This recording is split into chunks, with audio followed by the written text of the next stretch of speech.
Hello students, कैसे हो बच्चे आप सभी। I hope all are well. Students, today we are going to start maths class 1 chapter first, that is sets. ठीक है, हमारे आज के टॉपिक का नेम है सेट्स। सबसे पहले हम ये जानने की कोशिश करेंगे कि ये जो सेट्स चैप्टर है इसके बारे में हम क्यों स्टडी कर रहे हैं।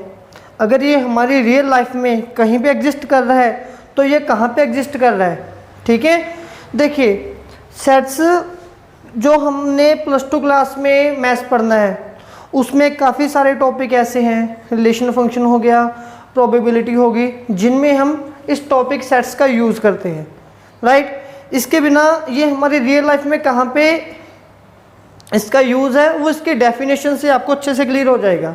ठीक है, देखिए बच्चे, जो सेट्स हम बेसिकली बोलते हैं ये वेल अरेंज्ड डेटा को बोलते हैं हम। ठीक है ना, मतलब कि कुछ सेम कैटेगरी के सेम कैरेक्टरिस्टिक्स के जब कुछ एलिमेंट्स हमारे पास होते हैं तो हम उनको क्लासीफाई करते हैं, उनको हम सेट बोल सकते हैं। मैं आपको एग्जांपल दे रहा हूँ।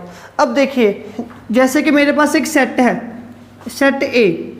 राइट, अब इसमें कौन से नंबर रखने हैं, मैंने इसमें नेचुरल नंबर रखने हैं। नेचुरल नंबर कौन से होते हैं, 1 आ गया, 2 आ गया, 3 आ गया, 4 आ गया, 5 आ गया, अप टू सो ऑन। तो ये जो ऐसे नंबर्स हैं इनको मैं एक सेट बोल सकता हूँ। ठीक है, मतलब कि इसमें जो नंबर एलिमेंट एग्जिस्ट कर रहे हैं वो सेम कैटेगरी के होंगे। अब इनकी कैटेगरी, इनके कैरेक्टरिस्टिक्स, इनके फीचर क्या है कि ये नेचुरल नंबर है।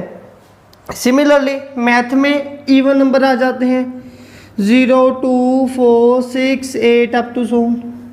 ठीक है, या फिर मैं बोल देता हूँ कि name of reverse in India, India में जो रिवर चल रही हैं उनके नेम बताइए। ठीक है, तो मतलब कि इन चीज़ों को क्लासीफाई करने के लिए हमारे पास सेट की ज़रूरत पड़ती है। आई होप इसकी इंट्रोडक्शन, इसका रियल लाइफ में यूज़ कहाँ पे है वो आपको क्लियर हो गया होगा। अब हम सेट के कुछ फीचर्स के बारे में पढ़ेंगे। देखिए, सबसे पहला फीचर क्या है कि सेट का हमारे पास एक नेम होना ज़रूरी है।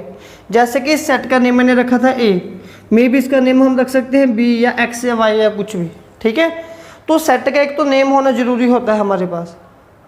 दूसरी बात, सेट में जितने भी एलिमेंट हमारे पास आएंगे हम उनको ऐसे कर्ल ब्रेसेस में लिखते हैं। ठीक है, यहाँ से ओपन हो रही है और यहाँ पे ये क्लोज होगी। आई होप ये चीज़ क्लियर है आपको। ठीक है, फिर हमारे पास जो सेट्स होता है, एक सेट हमारे पास होता है finite set,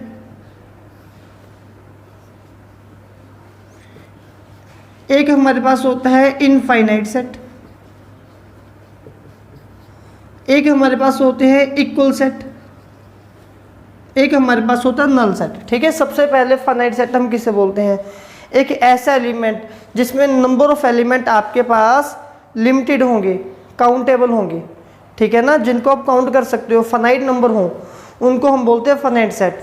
for example, number of student in 10th red class, number of student in 10th green class, number of student in 8th lotus class.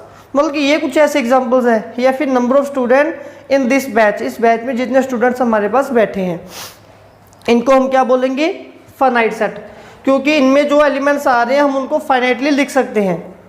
एक होता है हमारे पास इनफाइनाइट सेट। इनफाइनाइट सेट हमारे पास कौन से होते हैं, जिनको हम काउंट नहीं कर सकते। ठीक है, for example set of natural number. अब नेचुरल नंबर 1 से स्टार्ट हो रहा है, 1, 2, 3, 4, 5, आगे जनरलाइजेशन आपने लिख दिया कि ऐसे ऐसे नंबर जा रहे हैं, कहाँ जाके रुकेंगे वो हमें पता नहीं है। सेट ऑफ इवन नंबर, इसमें भी ये इनफाइनाइट इवन नंबर है हम। ठीक है ना, तो ऐसे सेट को हम बोल देते हैं इनफाइनाइट। इसकी एग्जाम्पल में हमने क्या रखी थी, कोई एक सेट है जिसमें फाइनाइट एलिमेंट्स है 1, 2, 3, 4 अप टू सो ऑन, तो ये फाइनाइट सेट हो गया। इनफाइनाइट सेट कौन सा आएगा हमारे पास, सेट बी है, set of natural number. Right, तो अब इक्वल सेट कौन से होते हैं, इक्वल सेट मैं यहाँ पे सेपरेटली आपको समझा रहा हूँ। देखिए, आपके पास एक सेट था जिसका नेम है ए और जिसमें एलिमेंट है, आपने क्या करना है बच्चे, आपके पास एक एलिमेंट, इसको समझाने से पहले ना एक एग्जांपल दे दूं आपको, वो भी आपके काम के है। एक मैंने यहाँ पे लेटर लिख दिया मैथमेटिक्स। ठीक है। अब ये जो मैथमेटिक्स आपके पास एलिमेंट है, मैंने बोल दिया मैथमेटिक्स, सॉरी जो भी आपके पास यहाँ पे ये लिखा हुआ है, मैंने स्पेलिंग लिखे हैं, तो मैंने बोल दिया कि एक ए सेट बनाइए जिसमें नंबर ऑफ मतलब कि कलेक्शन ऑफ अल्फ़ाबेट है जो कि मैथमेटिक्स में आ रही हैं। तो इसमें जो आपके पास अल्फ़ाबेट रिपीटेड हैं उनको यहाँ पे नहीं लिखना हमने, वो लिखना या ना लिखना, अगर आप लिखोगे तो वो वेस्टेज ऑफ टाइम है, ठीक है, लेकिन उसको रैपिडली लिखना तो कोई कुछ खास मैटर नहीं करता हमारे लिए। फॉर एग्जांपल कौन कौन से अल्फ़ाबेट आ रहे हैं आपके पास, एक तो एम आ गया, नेक्स्ट ए आ गया, नेक्स्ट टी आ गया, नेक्स्ट एच आ गया, ई आ गया, M A T H E तक आ गया। एम हमारा पहले आ चुका है तो उसको रिपीटली लिखने की ज़रूरत नहीं है। ए भी हमारे पास आ चुका है, टी भी हमारे पास आ चुका है, नेक्स्ट है आई सी एस, आई सी एस, क्लियर है। तो एक तो सेट को हमने ऐसे लिखना है, इसमें कोई भी एलिमेंट रैपिडली हमने नहीं लिखना। अब टू सेट इक्वल कब होते हैं, मान लो आपके पास एक सेट है एक्स जिसमें एलिमेंट थे 1 2 3 4, और एक आपके पास सेट है वाई 2 2 4 3 3 1। पूछा जा रहा है क्या ये दोनों सेट इक्वल है। देखिए पहले तो इसको आप वेल अरेंज, इसको रीअरेंज कीजिए।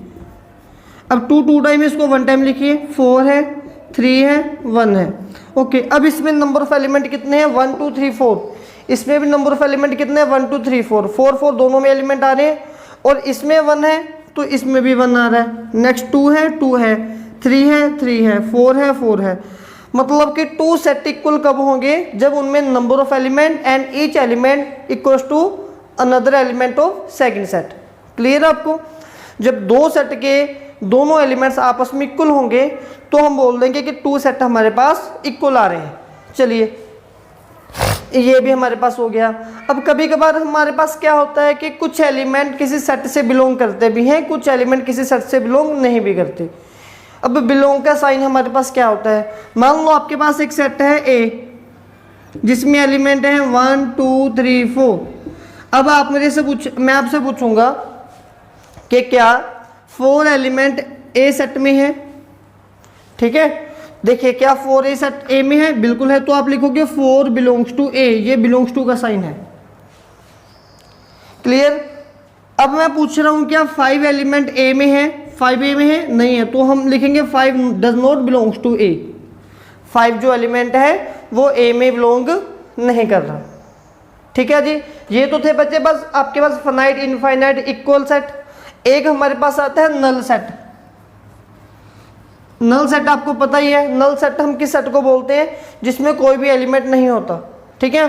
For example number of student in this batch, इस बैच में कितने स्टूडेंट बैठे हैं, यहाँ पे एक भी बच्चा नहीं बैठा, तो इस बैच का नाम पहले हम कोई ना कोई एक नेम रखेंगे और हम इसको डिनोट करेंगे 5 के साथ, इसको हम बोलते हैं 5, ठीक है। और इसमें आपने ये नहीं लिखना कि 0, 0 अपने आप में कुछ और यहाँ पे मीनिंग रखेगा। 0 का मीनिंग है कि यहाँ पे एक ऐसा नंबर बैठा है जिसकी वैल्यू 0 है, ठीक है, तो इसको आप नोट करोगे 5 के साथ।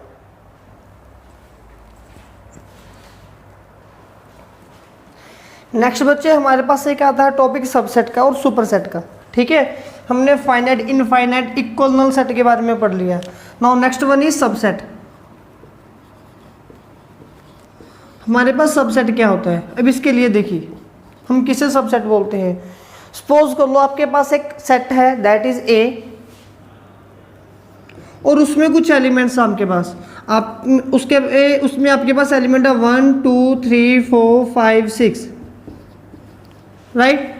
ये क्लियर है आपको।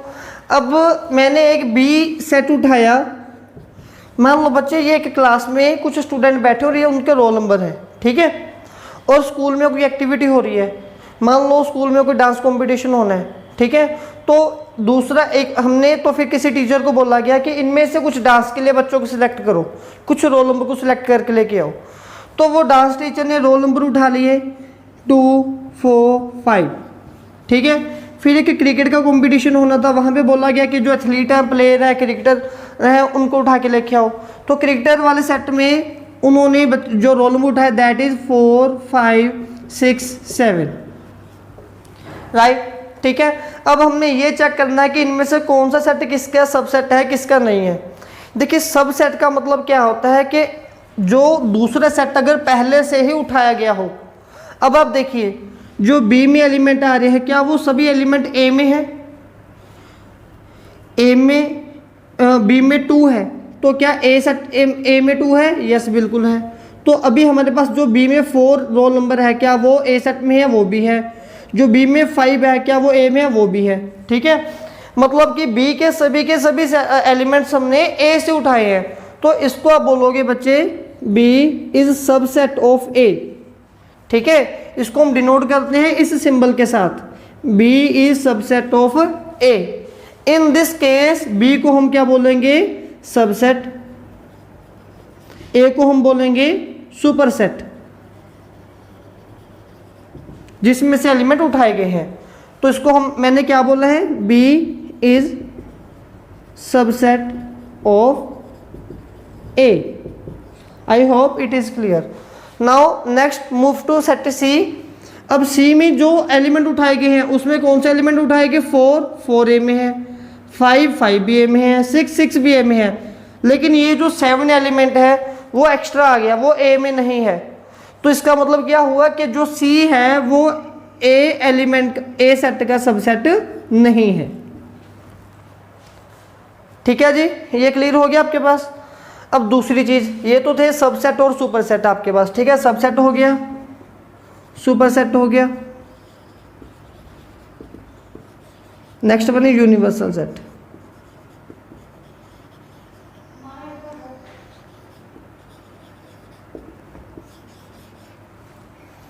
आपके पास एक सेट है ए,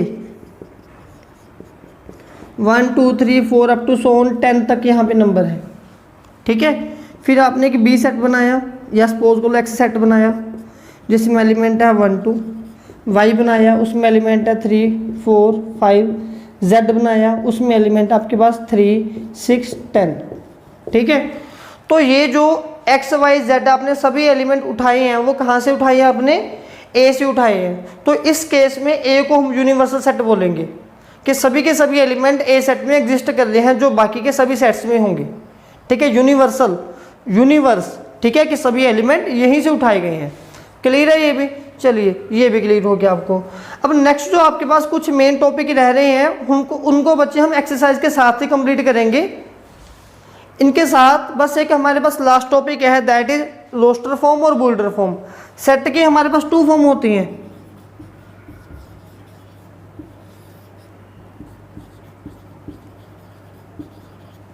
रोस्टर फॉर्म और सेट बुल्डर फॉर्म। इनमें क्या होता है? इसमें आपके पास कोई भी एलिमेंट आएंगे, फॉर एग्जांपल ए सेट में 1 2 3 4 5 6 अप टू 100 ऐसे नंबर जा रहे हैं। ठीक है, मतलब कि आपको अल्फा इसमें न्यूमेरिकली नंबर्स गिवन होते हैं। बुल्डर फॉर्म में आपको एलिमेंट बनाने होते हैं। वो कैसे बनाने होते हैं? इसमें आपको बोला जाएगा कि ए एक ऐसे सेट है जिसमें एक्स टाइप एलिमेंट है सच दैट एक्स आपके पास क्या है? X belongs to natural number और एक्स आपके नेचुरल नंबर है।